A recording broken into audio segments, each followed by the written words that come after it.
I made a YouTube shorts about this and a TikTok about this, and I wanted to talk about this in more detail, and it's this idea of I don't have time. And the reason I wanted to talk about this more was because I think I have the solution to it. And by I think I have the solution to it, I mean I know I have the solution to it because this is what I did to crack the code and have time. So time, right? When we talk about this topic of time, we all have the same time. We all have 24 hours in a day. The difference between, right, people that have time and the people that don't have time to work out and prioritize themselves is simply that, prioritizing themselves and prioritizing health and fitness into your schedule. There's a quote, I can't remember where I got it from, but it says, don't prioritize your schedule, schedule your priorities. Meaning you want to put the important things into your schedule, not scheduling your workout around everything else. You have to schedule your workout in.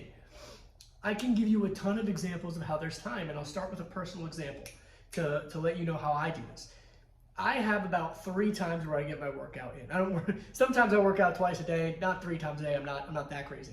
But when I want to get my workout in, it's typically between 3 times. Either it's every single morning and I get up at 5 a.m. to do it, or it'll be on my lunch break because there's a gym, 10 minutes, or if but gym. This is the gym. I'm thinking about when I'm working at a physical therapist clinic, there's a gym 10 minutes from there, but when I'm here, I'm lucky enough to have this, and that's another point where some people could say, oh, Shane, you're a personal trainer, you're lucky, right? You have all this space to yourself to train when you don't have clients or whatever. And you know what? Fair point. Very fair point. I run my own business in here, therefore I can use this facility and I have this place to train. Very fair. I will say that's a fair point. But here's what is not fair. Is I wasn't always a personal trainer in here, and I still was not missing a single day of working out. There was a time in my life where I would get up at 5 o'clock in the morning. I was 18 years old, 17, 18 years old. I would go to high school. From high school, I would go to a part-time job. From that part-time job at night after, I would go to the gym and work out. I wasn't a personal trainer then. What was the excuse then? And I can understand, oh, you're a high schooler. How much responsibility can you really have? I have a family. I have to pay bills. Fine. You're right. Okay? Understand. How about this on you? You're a father or a mother and you have to go to work and you have to pay your bills on time and you have to get up early, but you have to get the kids ready for school, and by the time the kids are ready for school, you have to get to work. Okay, totally understand. You don't want to get up earlier to sacrifice your sleep. Okay, you have 2 options here now. You have either at night, oh, but I got to go home and cook dinner, and okay, you can easily have a conversation with your spouse, right, and have them do that, and you guys can do a trade-off. Have you ever tried that? Oh, but I raise the kids alone. Okay, how about this? You have a lunch break. Are you suggesting I don't eat lunch? That's not what I said. I said you have a lunch break. How much time do you think you need? Because I guarantee you devoting 10 minutes to your health and fitness is better than none.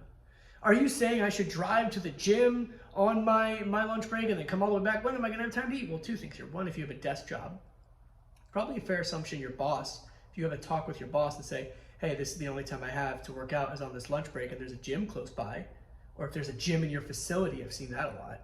We work with my company here, we work with a hospice company where we help build a fitness facility within one of their locations, and people still don't use it, right? Still don't prioritize it. But if you have a desk job where you're sitting all day, first of all, there's complications with that, but that's for a whole other video another time. If you have a desk job where you're sitting all day, I'm pretty sure you can eat at your desk. I mean, you can have your lunch, you can do your work, right? As long as you're not having a lot of meetings, but if you're in the middle of like some computer work, you can snack on your lunch throughout. That way on your lunch break, you can either go to the gym, right? Find a gym that's close by, take care of your workout and come back. Or if you have your own office, or even if you don't have your own office, if you go to the parking lot, maybe you look a little silly, but maybe you go to the parking lot and you jog around there. Oh, but I don't want to come back all sweaty and shower. Okay, fine.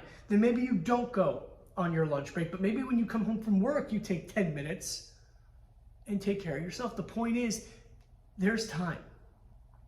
And I have a question for you. How much, right? How many hours of the day, okay?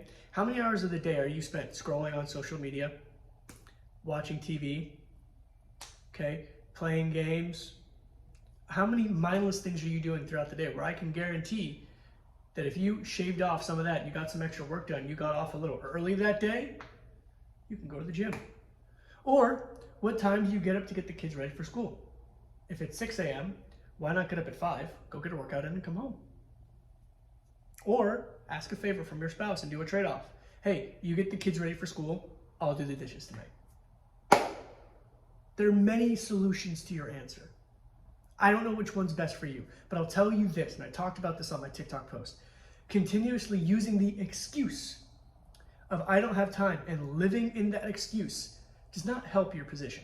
Saying I don't have time and throwing it up in the air does not help you. It does not serve you. If anything, it is just feeding that continuous limiting belief in your head that prevents you from doing what you know you need to do.